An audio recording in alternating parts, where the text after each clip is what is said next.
জানলে অবাক হবেন কলকাতার বুকে মা শ্যামা সুন্দরীর কিছু অলৌকিক ঘটনা। কিসের টানে ভক্তরা ছুটে আসে বলুন তো? মা শ্যামা সুন্দরী তাদের মনস্কামনা পূর্ণ করে। এই টানেই ভক্তরা ছুটে আসে একবার মাকে দর্শন দেওয়ার জন্য। এখানে মা 5 বছরের শিশুরূপে পূজিত হয়।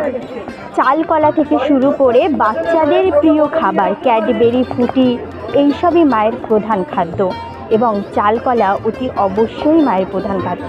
খাস কলকাতার বুকে মহাজাগ্রত এই দেবী ভক্তকে কখনোই খালি হাতে ফেরান না জীবন্ত কালী শ্যামসুন্দরী। এখানে দেবী যেন জীবন্ত। কথিত আছে ভক্তকে কালী হাতে ফেরান না কলকাতার জীবন্ত কালী শ্যামসুন্দরী। তিনি নড়াচড়া করেন, ভক্তকে এই স্বপ্নাদেশ দেন, যখন যেটা মনে হয় সেটাই করেন। ভক্তরা ধন্দে পড়ে যান দেবী শ্যামা সুন্দরীকে তারা মহাজাগ্রত নাকি জীবন্ত বলবেন। কোথায় এই মন্দির? খাস কলকাতায় শিয়ালদা স্টেশন থেকে খুব কাছে এই মন্দির।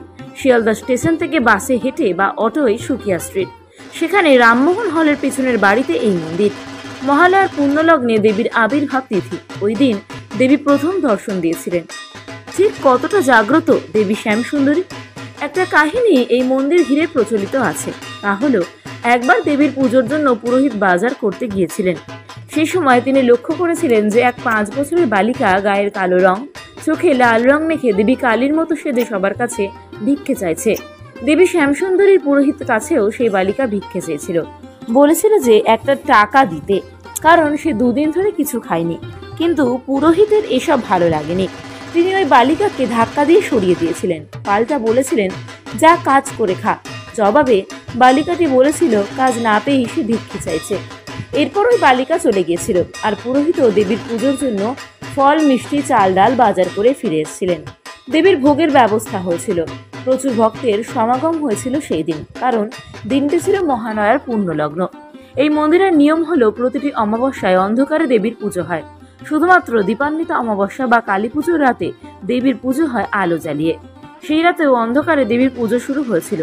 পুজো চলাকালীন পুরোহিত লক্ষ্য করেছিলেন যে মহাদেব শায়িত রয়েছেন, কিন্তু তার ওপর দেবী কালী নেই। পুরোহিত প্রথম ভেবেছিলেন দেবীর রং কালো, তাই অন্ধকারে দেখা যাচ্ছে না। এরপরেই পুরোহিত ঘিয়ের প্রদীপ দেবীর সামনে নিয়ে গিয়েছিলেন। পুরোহিত দেখতে পেয়েছিলেন দেবী কালী সত্যিই নেই, মহাদেব এবং মৃত মানুষের মতো শুয়ে আছেন। এই অস্বাভাবিক ব্যাপার দেখে পুরোহিত ভয় পেয়ে 2 পা পিছনে সরে এসেছিলেন। তার গা শিউরে উঠেছিল। সেই সময়ে ছমছম করে আওয়াজ হয়েছিল।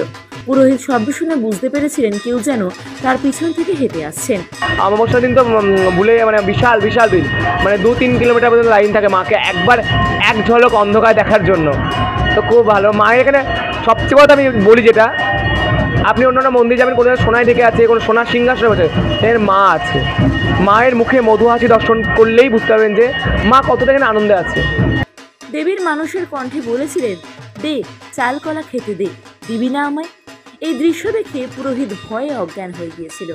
অজ্ঞান অবস্থাতেই তিনি দেবীর স্বপ্নাদেশ পেয়েছিলেন।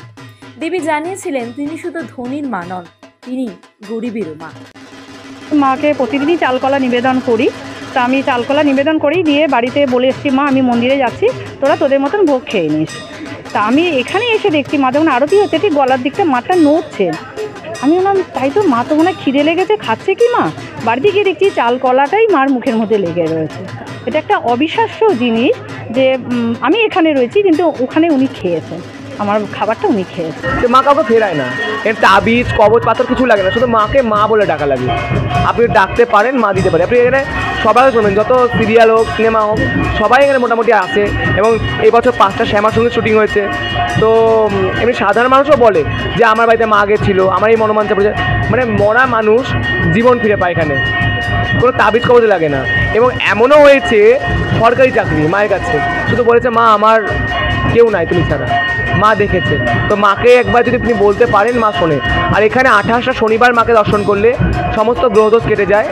আর মাকে একবার দর্শন করলে 51 সতীপীঠের ফলপ্রাপ্তি হয়। কোনো এক ভক্ত এক মুঠো আতপ চাল ও একটি পাকা কলা দিয়ে নিবেদন করলে সেটাতেই দেবী সন্তুষ্ট থাকবেন। এরপর থেকেই দেখা গিয়েছে যে ভক্তই দেবীকে চাল কলা নিবেদন করছেন, দেবী তার মনস্কামনা পূর্ণ করেছেন। আমি এখানে আসছি 2 মাস হচ্ছে, এসে আমার অনেক উপকার হয়েছে। মা আমি শুনছি মা সত্যি জীবন্ত, কারণ আমার মা নিজে হসপিটালে ভর্তি ছিল। আমি এই মাকে ডেকে আমার মাকে সুস্থ করে নিয়ে বাড়ি এসেছি, বা আমার ছেলে এখন আগের থেকে অনেক সুস্থ আছে মায়ের কৃপায়। দেবী শ্যামসুন্দরীর কিছু প্রয়োজন হলে তিনি আশপাশের বিক্রেতাদের স্বপ্নাদেশ দেন। সেই বিক্রেতারা স্বপ্নাদেশ পেয়ে সেই সব জিনিসপত্র দেবীকে এসে নিবেদন করে যান। কঠিন ব্যাধি থেকে জটিল সমস্যা, ভক্তদের দাবি সবকিছুই দেবী শ্যামসুন্দরী কৃপা করে অবলীলায় মেটান। এমনই হাজারো কিংবদন্তি জীবন্ত কালী শ্যামা সুন্দরীকে নিয়ে। আমার সাথে অনেক কিছু ঘটেছে। আমি নিজে দেখেছি যে ওই দক্ষিণ এইদিকে শিব ঠাকুরের যে দরজাটা সে নিজে নিজে খুলে যাচ্ছে, এবং আমি এমনও দেখেছি শ্বাস করতে, এরকম আমি নিজে দেখেছি কালী পুজোর দিন মা চোখ মুভমেন্ট করতে দেখেছি। আগে অবশ্যই অনেকজন দেখেছে, প্রায় সময় ভক্তরা, মা তো সবার, আর মা সামনে সত্যি সবার, তো মা আমাকে শুধু না সবাইকে দর্শন দেয়। এখানে যদি মাকে কেউ ভক্তি করে বলে মা আমি তোমাকে দেখতে চাই, তো মা তাকে দেখায়। এখানে বিগত 3 মাস ধরে আসছি। 3 মাসে আমাকে হয়তো 300 বারই উনি আমাকে দেখা দিয়েছেন, এবং আমি এখানে এসেছি আমার বাড়িতে একটা ফটো নিয়ে আমি বসিয়েছি মাকে। আমি দেখছি যে অমাবস্যায় মাকে মানে আরতি করছি, দেখছি যে মার হাতে যে ওই মুন্ডুটা থাকে না, ওটা নড়ছে, এবং আমি ভাবছি কি ভুল দেখলাম না কি দেখলাম আমি জানি না। আমি দৌড়ে পরের দিন এখানে এসে বলরাম যিনি আছেন তাকে আমি জানালাম।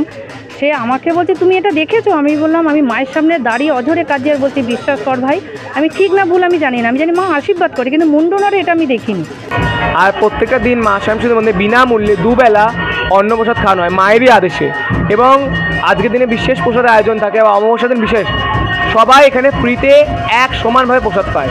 মা যা খায় সবাই তাই পায়, তো সবাই আসবেন কিন্তু মাকে দর্শন করতে। যার যা মনোবাঞ্ছা আছে একটা বার এসে মাকে বলুন, মা কাউকে ফেরাবে না। জয় মা শ্যামসুন্দরী।